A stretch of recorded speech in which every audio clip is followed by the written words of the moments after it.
Welcome to the SLP Business Podcast. I'm so excited to dive in and talk to you today. We're talking about the hustle, and it has to do with confidence. It's just about that ability to connect with clients. Ready?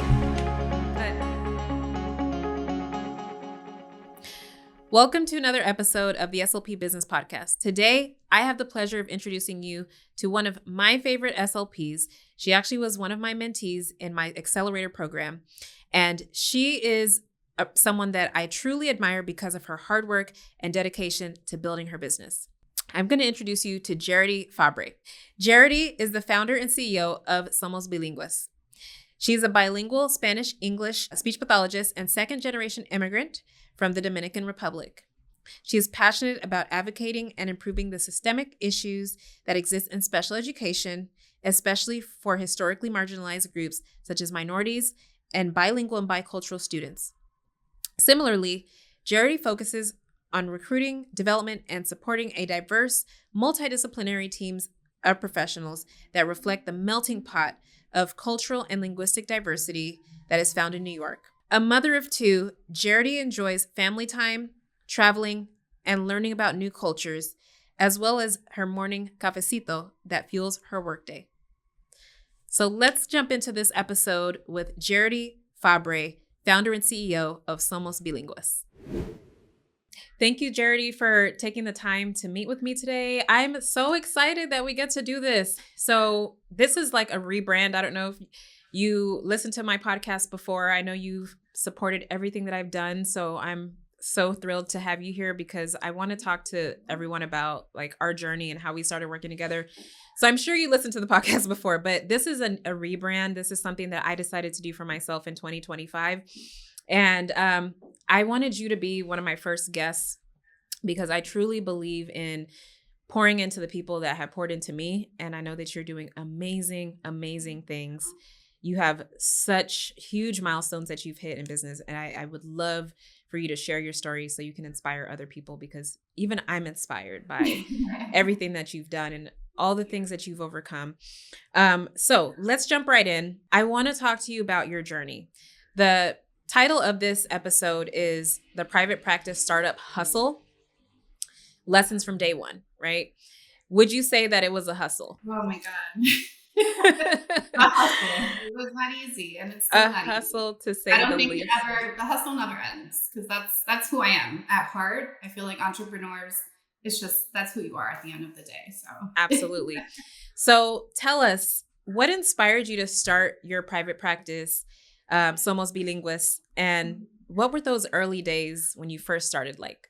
Yeah, so I would say my journey to becoming a private practice owner was definitely twofold. There were two major things that just led me to becoming that. And that was the discontent that I felt with working in the schools, the discontent with my current setting was, I would say, the number one factor.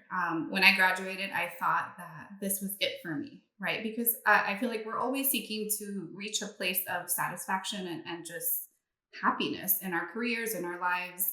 But when I saw the reality that I achieved everything I thought I ever wanted, and I am miserable. It was a emotional ride because it's hard enough to become an SLP, right? The struggles that we encounter as minorities, especially in this field, it's on another level. So I was just like, surpassing all these hurdles, and then I make it, and I'm not happy, right? So I would say that in the schools, I was not able to provide the quality of services that I wanted to provide for my students. Mm-hmm. And I always get emotional when I start talking about it, but it's okay. I still remember certain students stick with you for life, I believe. And I remember their face when they saw me leave, and I cried so much, but I knew that there was something better in store for me, that I couldn't stay there. The educational system is very corrupt. The politics, it doesn't go with who I am as a person and my morals, my beliefs. Yeah. So I knew I needed to get out, or, I was going to get into a very deep depression at one point. So I needed something different. at the same time, which was something that always lit me up, I got a job doing or conducting evaluations.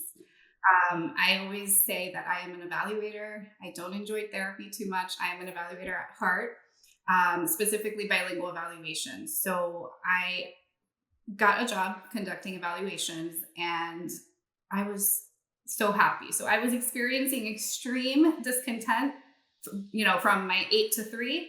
And then after school hours is like this extreme satisfaction and happiness.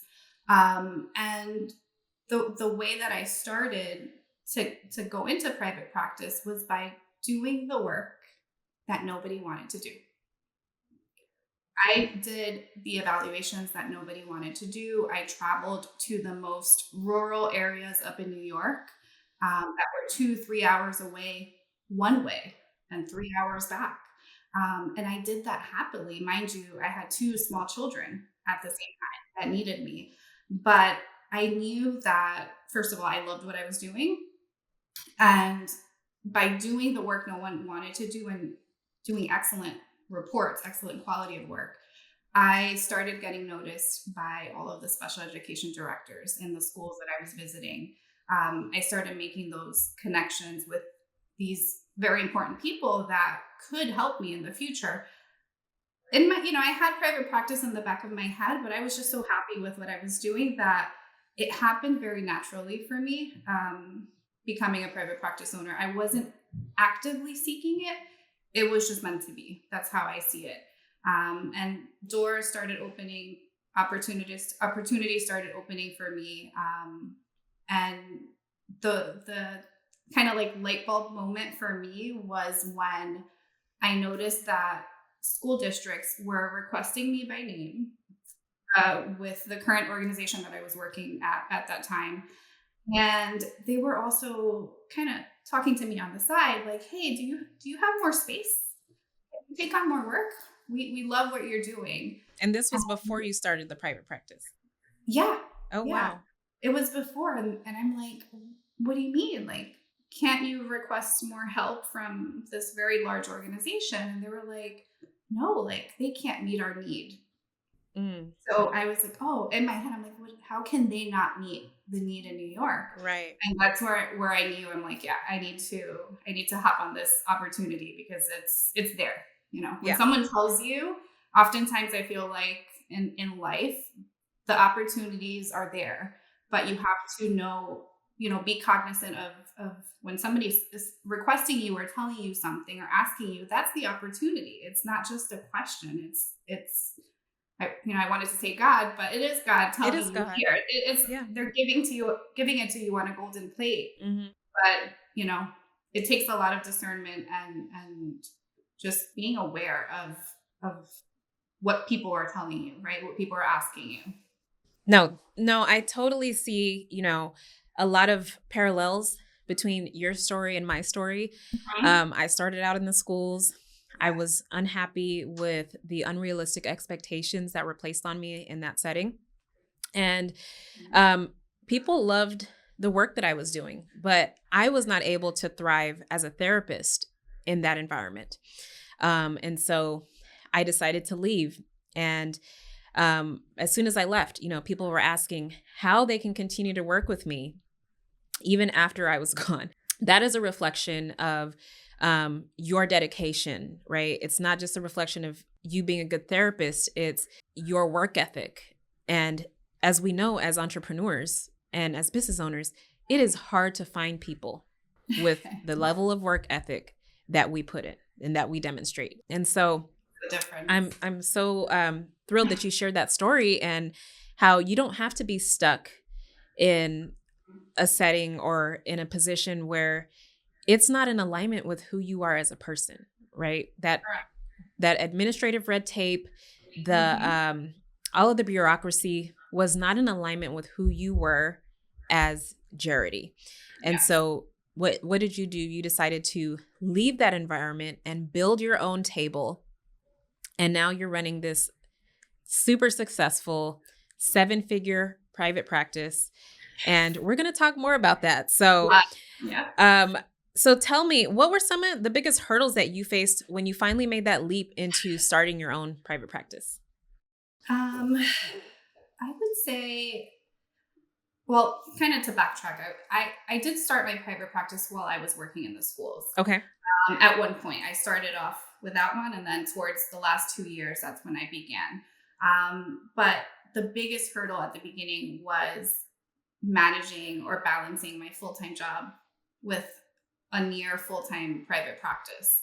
That was a lot. And that's ultimately why I also was forced to leave, is because I was managing everybody on my team throughout work hours. I had no choice. I was picking up that phone. I would do a therapy session, and during my break, during the 5 to 10 minutes in between a therapy session, I had to pick up the phone. I had to answer emails. So I was doing two jobs at the same time. So that was difficult for me. But another hurdle, once I started private practice and had staff, I would say was trusting everybody that Okay. bad. Why does um, this sound familiar? Did we not I talk think about this? everyone's talking about it. I know in your stories too. I'm like, yes, that just happened today. Like it's funny how we're all experiencing the same thing, right? Yeah. It's very interesting. But enforcing those boundaries with staff was a hurdle for me. I trusted everybody. I believed that being transparent, which is one of our core values. I'm going to go back. I believed that being transparent, which is one of our core values, was disclosing everything to everyone and being this open book and being available for staff at 8 and 9 o'clock at night. Mm, Right? That was me. mm, And that really came to bite me in the butt later on, because it was hard to, once you make your staff, they get accustomed to this version of you. right. And then through the SLP Business Suite, I took back my power. That was a lot. It was a process, to show them that the person that I was when I started my private practice, this is not who I am today. And, Oh, absolutely. in order to maintain this business, I can't be that person. I can't continue to be that person. So I would say those are the major hurdles that I overcame. Yeah. Well, yeah, let me just speak on a few things because I heard a lot of different things in that response. First of all, when you are an entrepreneur, you are going to go through several iterations of yourself as a leader. So, the Jaridy that you were when you started your private practice was the person who wanted to serve everyone and be available at all times. And you just wanted to do that probably because no one ever did that for you, right? You worked for people that didn't have that level of commitment. And you were like, I want to step up and be that leader that's going to be available to everyone. And you still are, but it's in a different way. It's in a more healthy way now, Yeah. right? 100%. And so sometimes we overextend ourselves because we come from a place of wanting to serve or wanting to maybe give what we didn't have, Correct. but we also need to know how to do that in a healthy way. So you have found that balance, it seems, which is amazing. And we will definitely delve into that because your story is so unique in how you achieve that balance. But I want to share that, all those challenges that you faced, those are not unique to you. We all face challenges in business, and challenges are actually inevitable with growth. There are going to be challenges that come up, and we're not going to anticipate them, but that is a sign of growth. And what we need to do, our responsibility, is to learn from those challenges and use them to propel us even further. So every challenge that I've been through, I've shared a lot of my story on social media. I think that's why a lot of people honestly follow me, is because I am very transparent with the journey. I've shared a lot of challenges, and there are some that I have not shared, but every challenge, every setback has been a learning experience and an opportunity for me to become even better. I always, believe and tell myself that it's me against me, right? It's not me against Jaridy, even though we're in the same field and we do the same type of work.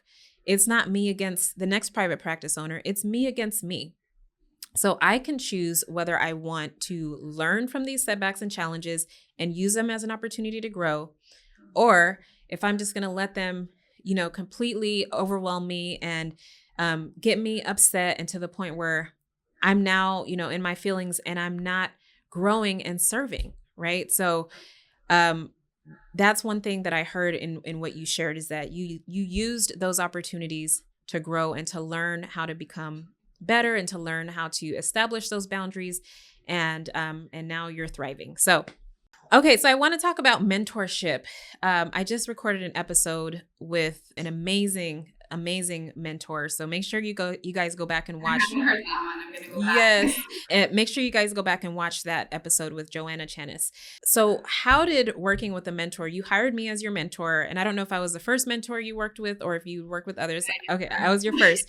So you took this step, right? And this bet on yourself and said, I'm going to hire a mentor, which first of all is a huge step to take, because in those growing phases of business, a lot of times we don't have the extra money to invest in ourselves.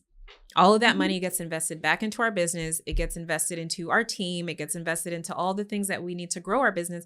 But we never stop and say, let me invest some money in Ebony. Let me invest in Jaridy, right? So you took the leap to hire a business coach or mentor and to invest in yourself. How did working with a mentor shape your mindset, and was it worth the investment that you made? 100%. I still remember the conversation when we first met on that call. Oh my goodness. You had everybody, I think it was the CEO Accelerator program. Yes. You asked everybody to, introduce yourself, introduce your private practice. And when it was my turn, I'm like, hi, I'm Jaridy. And I said, I have 30 people on staff. And then I think you asked me, like, anybody else? Like, who's 30 therapists on staff? Anyone else? And I was like, no, it's just me. And you were like, are you okay? I'm never going to forget the way you said that, because it was the first time anyone asked me if I was okay. That was deep for me, because after I got off that call, I cried all night. You got to check on the strong soldiers out there, okay? Even by describing that situation, that past experience, like, I feel it, because I was not okay, and no one ever asked me if I was okay. Not my family, not anyone, because naturally I am very strong. I was raised that way to just take anything that life threw at me. I took it and I turned it into something beautiful, and I'm used to doing that. But when you asked me that, I was like, no, I'm not. And that's when I knew I needed to make major changes. So really, mentorship for me, by working with you, so many things, but I would say the number one lesson learned or benefit of mentorship for me was the ability to delegate. And that was something that you didn't want to do. I remember you saying, first thing I said it on my first call. I was like, I am not hiring anyone for billing, for payroll. Nope. I said I would never do it. Yeah. I remember distinctly. And I asked you to turn in your org chart, and it was just you. And then everybody reporting to you. And I was like, oh no, girl. Nope. We need to fix this, because I knew that the next thing that would happen was burnout. And I say that because that was my experience, right? I had a caseload, and I think you still had a caseload. You were doing evals and all these things, and managing a team of 30 plus therapists with nobody there to support me. And it became extremely overwhelming. So in order for me to get my time back and not just decide to quit, I had to delegate. I had to hire people, and it was scary. It is so scary to hire people, because if they're not therapists, they're not generating that therapist revenue, right, to cover the cost of having them on your team. But it's also very life-changing, and it gives you the opportunity to focus on what matters in the business, right? You as a leader, there's only certain things that you can do that nobody else can do. So why put yourself through the stress of managing people, doing all these tasks that other people can be doing? And on top of that, wearing that CEO hat, it's just too much. It's unrealistic. And it almost, to me, felt just as stressful as when I was working in the schools, you know? Yes. So, That is so true, because you leave because it's toxic and you're yeah, being overworked, and then without experience and without mentorship, you don't realize that you're doing that to yourself. And that's even, in my opinion, worse, yeah, because you're doing it to you, yeah, and you should be valuing yourself. And I was complaining of other people not valuing me, yeah. but I wasn't honoring myself Oh, either. I love that. Yes, Yeah. those are some snaps for that, because you have to value yourself, right? Right. And invest in yourself, and other people will see you start to make that change and that shift, and then they will start to see, okay, this woman knows what she wants. This woman values her time, so let me not waste her time, right? This woman has high standards because she's investing in herself to make herself a better person. So I need to have high standards, right? And I need to meet those standards. So there's so much that comes out of, investing in yourself, hiring a mentor or a coach to help you see the trees while you're in the forest, because that is the biggest issue, is that we're so focused on building that business that we're in the forest, but we cannot see the trees. So I'm so happy that you shared that experience. And I'm so, so happy that you took my advice and you delegated and hired, and now you don't have 30 people reporting to you, and you get to enjoy life.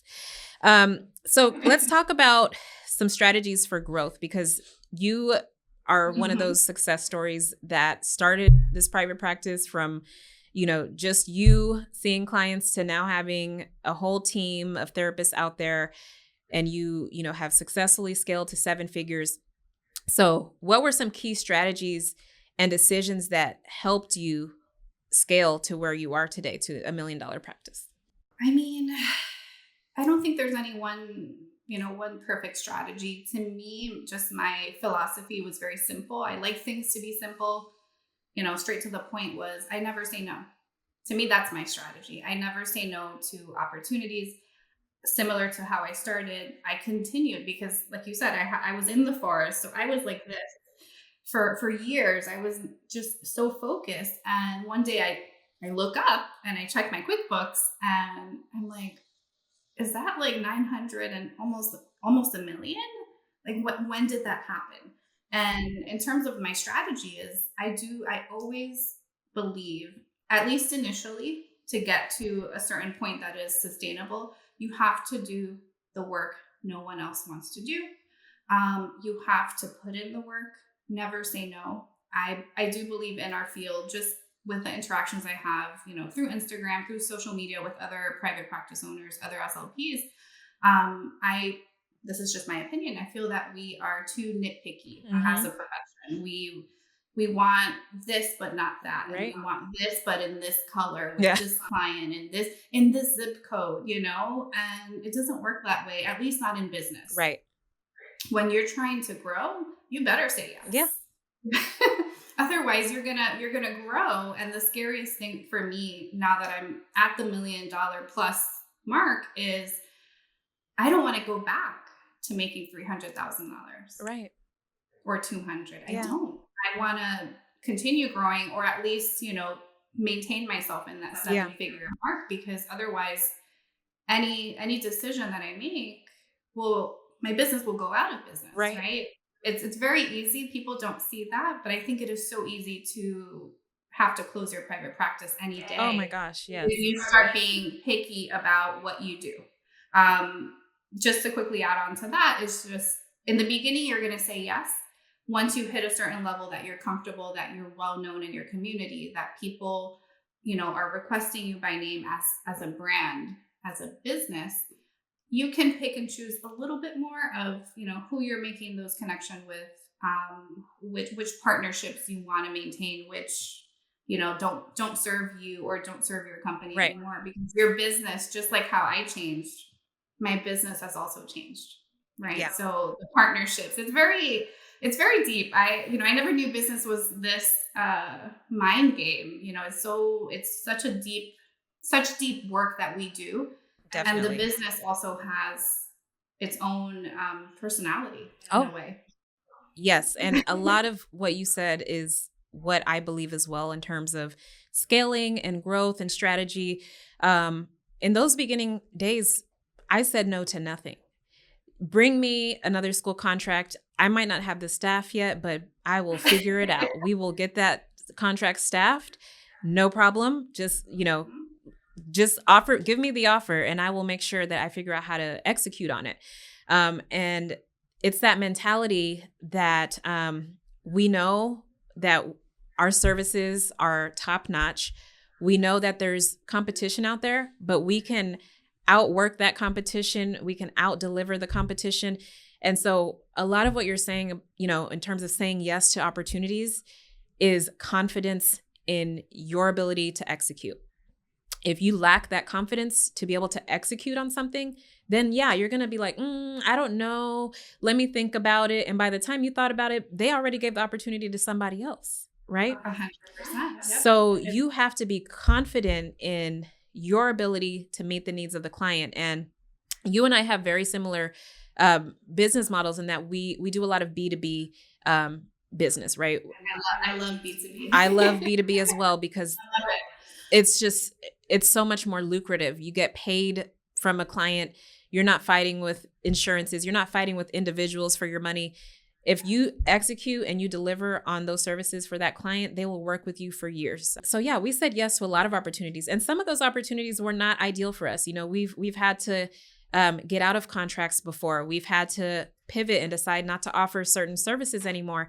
But I'm not the type of person to say no just because I don't know how to do it or because, it's something new. I'm going to say yes. And then I'll decide, okay, I want to keep doing this or I don't. Yeah. And figure it out along the way. Right. So yeah, I totally believe in that strategy. And I think there's a book called Blue Ocean Strategy, a business book that kind of talks about some of that, strategy behind growth and acquiring these new opportunities. So definitely check that out if you're listening. But another thing that you mentioned was, the business having its own personality. Yes. Again, very similar to my business. We have a very high performance culture within my organization. So exactly what you said, saying yes to opportunities is in our business's DNA. If a school district reaches out, I have actually contracts in states that I don't even live in. If a school districts reach out and they're like, can you provide this opportunity to try to fulfill that opportunity? So I love everything that you said. To that, because it just, thinking back, it's kind of funny, but with my first school contract, I created a rate schedule, and I had speech on the rate schedule, OT, PT, psychological, educational, social work, and I had no one on my team. But it's an opportunity, right? Right. And it's a seed that you plant so that maybe in the future, someone comes up to you and says, oh my gosh, I heard about your business. They do speech evals. I have this amazing school psych. Can you hire them under your agency? You already have your rate sheet. You already have that ready to go. Yeah. I promoted or marketed my company as having these services. Mm-hmm. That's what it is. And I had no one. And as soon as I got that first contract, it was just crazy. I worked so many hours that week, and I found my first employee, which was a school psychologist. But again, no one knew. You have to, again, your business has a personality just like you do. You have to really act bigger than you are. You have to kind of fake it till you make it. And, I started so many things. We can, Yeah. You say we instead of I. But it's just, there's so much that you can do behind the scenes to, make your business appear larger and grander than it is until you make it. Yeah.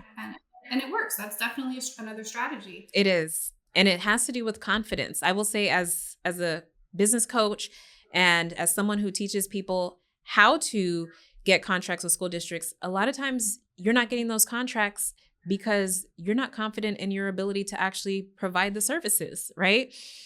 You're saying things like, I want to help this school district. And it's like, no, it's we, because you're a business, even if it's just you, it's we. When people say I, and when, I see SLPs marketing as to districts, I'm the owner of a small private practice. Yeah. No, you shouldn't say those things. Let's take out the word small. Small, boutique, but Yeah. that doesn't cut it for certain levels of B2B connections. You have to be big. You have to at least pretend that you're a big company to get the opportunities, and then you do the work to find the people. Right. And they can make that determination on whether they want to work with you or not after they've received your proposal. But you want to put your best foot forward. Definitely. So I want to pivot and talk a little bit about the hustle, because, we're talking about the hustle from startup to where you are now. So how did you balance the demands of being a new entrepreneur with your personal life and responsibilities? And how has that, this is a two-part question, how has that balance changed today? I didn't. I didn't balance anything. I personally think that, there's really no such thing as work-life balance, because when I was building my business, I was all in. I was 70 hours a week plus. I was neglecting my household, my children, my husband. I couldn't balance it, but I knew that I was doing it for a greater purpose. I knew that I was going to make it to where I needed to be. So, I can't say, I balanced it. No, I was there. I was at the office from, once I left the schools, I was there from 9 a.m. to 9 p.m. to 10 to 11 by myself. And it was scary. I'm the only woman in this office building. And I'm like, is something going to happen? Wow. Something going to happen to me every day, because there's people that see you leaving so late in these office buildings. And it was a little scary for me, but I was just there. I was doing the work 7 days a week from 9 to 10. And, once I began receiving mentorship and understanding the delegation piece, and that this was not sustainable, I was burned out. I began to resent my business at one point. I oftentimes thought about going back to the schools, but, you think about these things, but in your soul, you're like, no, I can't go back. But those negative thoughts do come in, but once I got my power back with mentorship and with the phone calls that we had, I started to make time in my calendar for my kids, for my husband, for the things I wanted to do for me. Not even that. Let me go back for me. For you. Yes. Even my husband, my children, that's great. And they're important in my life. But if I'm not okay, they're not going to be okay. So, taking those moments to pour into myself, to do the things I like to do, to go shopping, to go get a massage. Yeah. Those were things I neglected for years. But, now I'm in a better place. I still have some delegation work to do. Yeah. And it's coming in 2025. Amen. But I feel like I'm so close to really just checking in with one person, and that's it. Like, I'm close to that point because very good. I'm proud of you. I am so proud of you, because you had 30 people checking in with you when I started working with you. And now I have 50, and it goes up and down, but I'm back up at 50, and I'm just like. But you have other people that oversee, right? Yes. Okay. Yes. That's what I meant. When we started working together, you had 30 people that you were overseeing. Yeah, it was just me and only 30 therapists. Yeah. Crazy. Yeah. Well, I'm so proud of you for making that shift. And true balance is about aligning your purpose with your priorities. That's really what it is. Your priorities, like you said, are your family, right?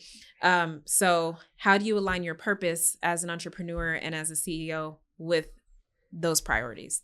And you've obviously figured that out. You've built this team. You started delegating. And it's not going to be perfect harmony every single day, right?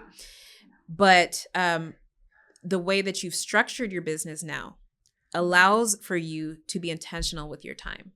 And that's like the golden ticket, is if you can figure out how to have a business where you can be intentional with your time and where people respect your time right? It changes everything.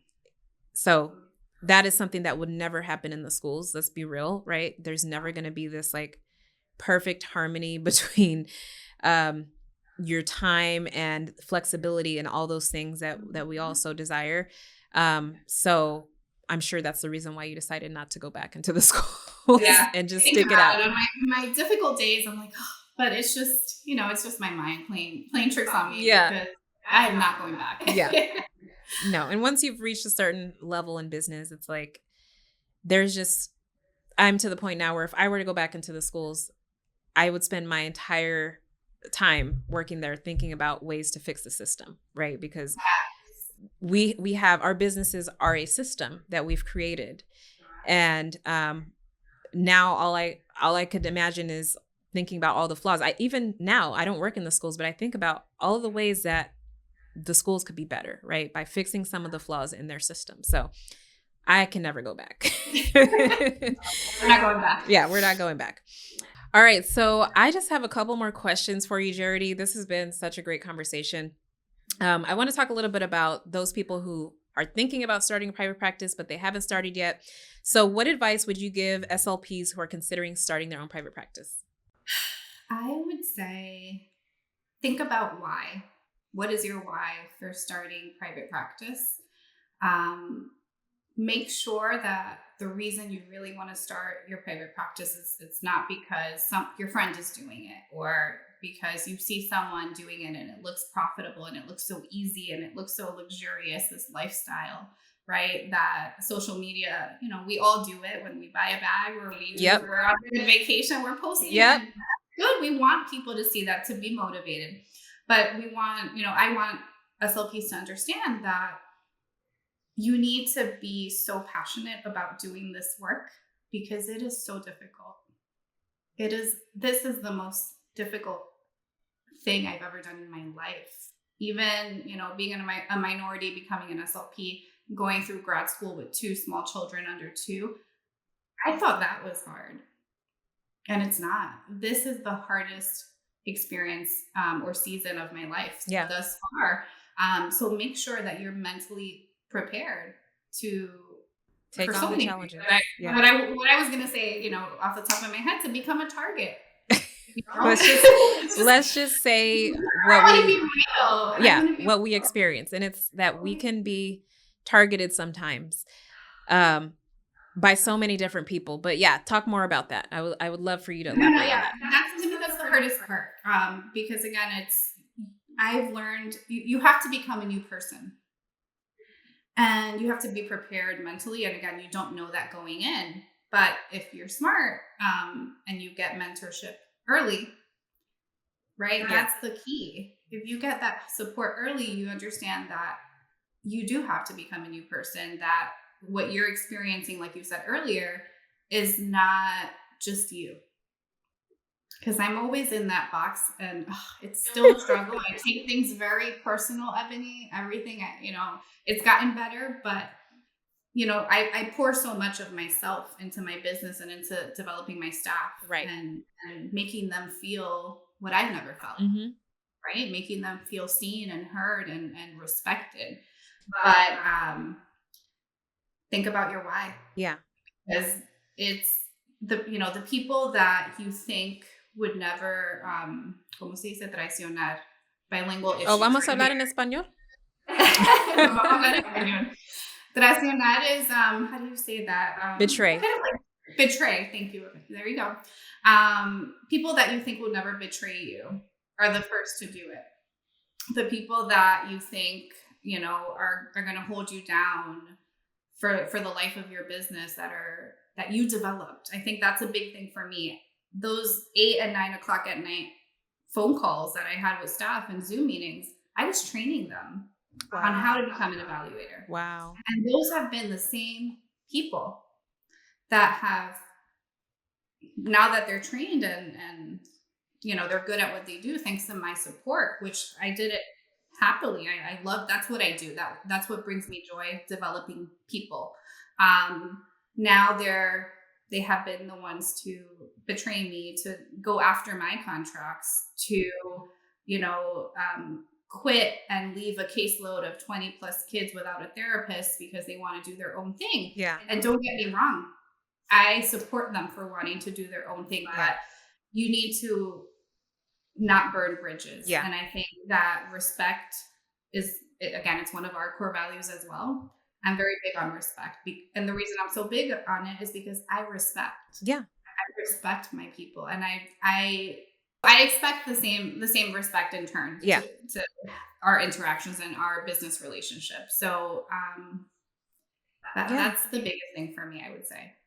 And I love that you said that you love to develop people, right? That is your why. Right. So we can't worry about, I know it's hard to say not to worry about it, but at the end of the day, right? Jaridy is Jaridy for a reason. Right. You have something that nobody else has. And I had to constantly remind myself of that because I've had situations like that. I've had people who literally were, on my team working for me, but did not want my business to succeed. I had to step back and remind myself, at the end of the day, regardless of anyone's intentions, I know what my intentions are. And I know that only I can create what I have created. Nobody can duplicate what Ebony has created and do it in the way that I've done it. So that is my advice to you, is to remember that nobody can duplicate Jaridy. Nobody. I couldn't do it if I wanted to, because the business that you run. We all have our gifts. Nobody's going to do it like you do it. It's impossible. No one is you. And like they say, that is your power. That is your power. Nobody can do it like you do. Yeah. So if any of you guys listening have had a situation where a therapist has left and gone and started their own private practice, let them, right? Yes. And let that carry you through those moments of feeling like someone has betrayed you, or someone is trying to steal your ideas, or someone is trying to duplicate what you are creating. So awesome. Well, we are running low on time. So I just want to ask the last question on my list. And I think this is the most important one to me is, how has your transition from living in the same state where your private practice is to now living in a completely different state, how has that changed your outlook on business and your ability to succeed as an entrepreneur?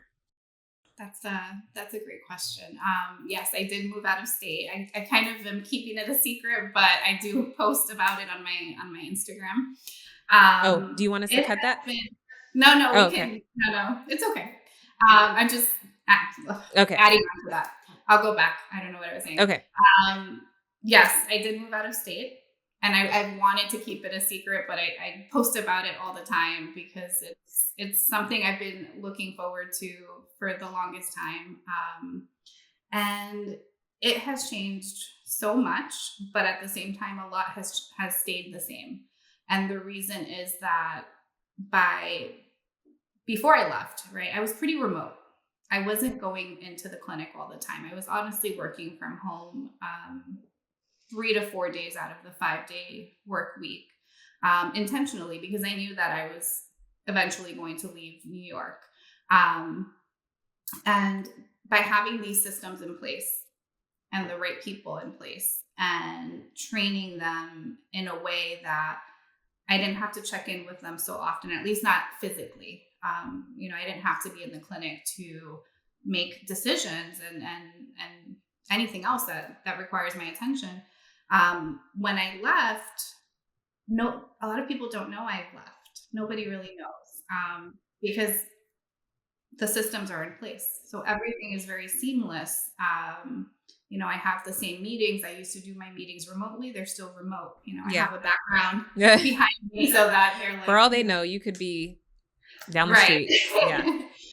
But it has been a beautiful journey because I've always wanted this for me, for my children. I've always wanted to buy a house, and, just on the side note, like in New York, it's difficult to own a home because of how expensive it is. And there's so much going on. But by leaving, I was able to afford what I've always wanted. I have a better quality of life now. And I would say, in terms of my mental sanity with my business, I am a little bit of a micromanager. I want everything to be perfect. And this has actually been beneficial for me because I have to work better and more strategic because I'm not there. Right. So sometimes there are things that I want to take a flight and go resolve, but then I realize it's not that I need to take a flight, is that I need a better system. Right. That's what we talked about, the learning experiences, right? Every Yes. challenge is a learning experience. Yeah, so it's all about the systems. I think you can run a business from anywhere in the world, and for a lot of people, that is the goal because many people want to go to their country, they want to live here, they want to live there. You can do that even by being an SLP and owning a private practice. You just have to invest in your mentorship, invest in yourself, and see the bigger picture. I think we're all, as a profession, very caught up in the immediate things that are wrong with our field, not realizing how powerful our license is and how many opportunities we have right in front of us, and we miss them every day. So oh my gosh, yes, there's so many opportunities. So if you're someone who is stuck in that scarcity mindset because you believe that your only opportunity is to work in one setting, or your only opportunity is to be in a job where you're not really valued, you've got to switch your mindset and start to think about the abundance that is out there. How many people in the world need a speech therapist? How many schools in the United States need our services, right? There's so many opportunities. And once you figure out how to tap into those opportunities, you realize that there's too much for even your business to handle. So you've got to start, referring people out. You've got to start figuring out ways to grow your team so you can make a dent in this huge need that's out there. So it's a wonderful field to be in, with an abundance of opportunities. And I honestly just hate seeing when people get on these social media platforms and they start complaining about all of the all of the things that are wrong with the field. And it's like, yeah, there are some things that are wrong, but I would never sit here and say that the lifestyle that I live now is not due to the fact that this field has so many opportunities for building wealth, for making an impact, right? Because beyond the building wealth part, it's making an impact in your community and fulfilling the needs of our clients that truly need our services. So, yes, in my book, I wrote a book called From Clinical Fellow to CEO. I talk about, being a doer and not just sitting there complaining about all the things that are wrong. So I love that. So you guys heard from Jaridy today about her experience from the startup hustle to now running a thriving 7-figure private practice. And I hope that you guys took away some gems from this conversation. She started by, believing in herself, finding a job that aligned with her purpose. And that job was to create her own private practice. And then she invested in her growth and her mentorship. And all of that has led to her being where she is today in business and running her private practice remotely and having the most balance and happiness that she's ever had as a private practice owner. So thank you so much, Jaridy, for taking the time to talk to me today. I hope I get to see you again sometime in the future. We're planning Made for More 2025. So I'm going to put that out there. I think you're going to be there. So that is my episode for today. Thank you guys so much for tuning in. I'm so excited for the rebranding that's taking place with this podcast and that I actually get to be on video while I talk to you guys. I used to just have my phone up and I was talking to my phone, but now I have an actual camera and you guys can see me. And so keep watching, keep tuning in, because this rebrand is one of the biggest projects I've ever worked on for my community. And I'm so excited to bring you more of this conversation about business and growth and how we can all level up together.